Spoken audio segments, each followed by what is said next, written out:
Bienvenue à l'Université de Strasbourg. Bonjour, je m'appelle Annalena. J'avais une question, est-ce qu'on pourra un jour guérir du sida ?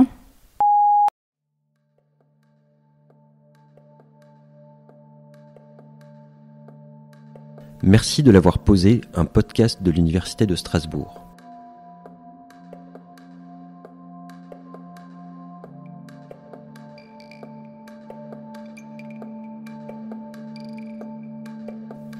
Merci Annalena de l'avoir posé. Je suis Marion, journaliste. Pour répondre à ta question, je suis allée rencontrer Olivier Rohr, chercheur au laboratoire de dynamique des interactions hôtes pathogènes. Je dirige une équipe de virologie moléculaire qui travaille sur la compréhension des mécanismes de latence du virus HIV. On cherche à comprendre quels sont ces mécanismes moléculaires responsables de la formation des réservoirs et de la persistance des réservoirs chez les patients. Alors Olivier, pourra-t-on un jour guérir du sida ? Alors ça, c'est une bonne question.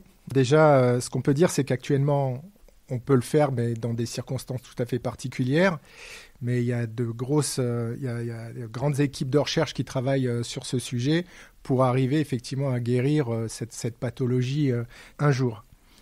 Alors, il faut savoir que la problématique par rapport à l'infection par le VIH, parce qu'on parle bien de ça, c'est que finalement, les patients actuellement sont traités avec une trithérapie qui est très efficace.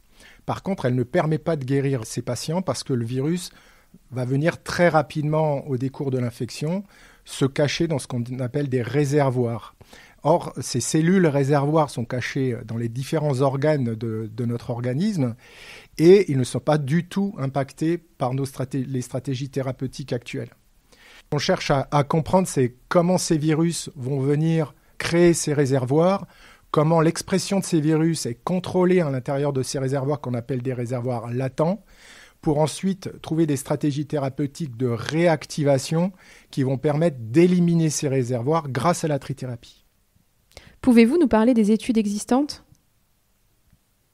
Il y a différents essais cliniques de réactivation de ces réservoirs et de stratégies de guérison des patients qui ont été menés dans le monde entier. Ces stratégies sont basées sur un principe qu'on appelle le shock and kill. Donc on choque pour réactiver les réservoirs et ensuite on met en place une stratégie de kill pour éliminer ces réservoirs. Toutes les études qui ont été menées actuellement, elles ont été menées avec des stratégies dans lesquelles on utilisait un seul réactivateur. Elles ont permis de faire une preuve de concept, c'est-à-dire qu'on arrivait à voir qu'effectivement ces réservoirs étaient réactivés. Par contre, elles n'ont pas permis de démontrer très clairement une réduction de ces réservoirs chez les patients. Et donc très rapidement, après l'arrêt de la trithérapie, on a vu quand même le virus ressortir à partir de ces réservoirs, donc ils n'ont pas été guéris. On va être quelque part devoir mettre en place des stratégies adaptées à chaque patient. Là, la bonne idée, ce serait de prélever du sang de ces patients, de tester in vitro différents cocktails de molécules qui permettraient d'être efficaces en termes de réactivation des réservoirs et ensuite de passer à la clinique, ce qu'on n'a pas fait actuellement encore. Il y a eu des cas de guérison. Vous pouvez nous expliquer ?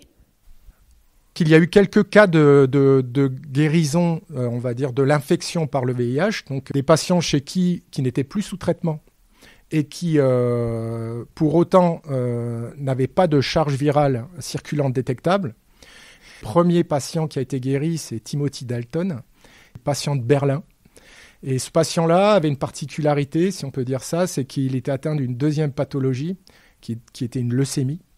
Et donc, pour le guérir, on lui a greffé un nouveau système immunitaire. C'est-à-dire qu'il est irradié, on élimine son système immunitaire. Et la bonne idée, ça a été de lui greffer en fait un système immunitaire particulier de personnes résistantes à l'infection par le VIH. Ça a permis quelque part chez ce patient de le guérir. Juste pour revenir sur cette particularité des systèmes immunitaires quelque part résistants à l'infection virale, il faut savoir que dans les pays nordiques, il y a un certain pourcentage de la population qui peut être très important, au-delà de 10% de la population, qui possède en fait une mutation sur ces cellules immunitaires qu'on appelle la mutation delta 32 CCR5. Et en fait, c'est une mutation du corécepteur du virus HIV. Autrement dit, le virus ne peut pas entrer dans ces cellules parce qu'il ne va pas trouver ce corécepteur sur ces cellules. Il y a des études très intéressantes qui ont été menées là-dessus. On s'est rendu compte que c'est une mutation qui est présente depuis très longtemps, déjà présente à l'époque des Vikings. Elle se dilue au niveau géographique en suivant finalement les différentes campagnes vikings. Vous êtes plutôt optimiste, si je résume. Oui, moi j'y crois. Ouais. Je crois qu'on va vraiment pouvoir guérir un jour du sida. En tout cas, on y met beaucoup d'énergie. Je crois qu'on est sur la bonne voie. Ouais. C'était Merci de l'avoir posé. Vous avez une question d'actualité ? Envoyez-la sur le compte Instagram de l'Université de Strasbourg.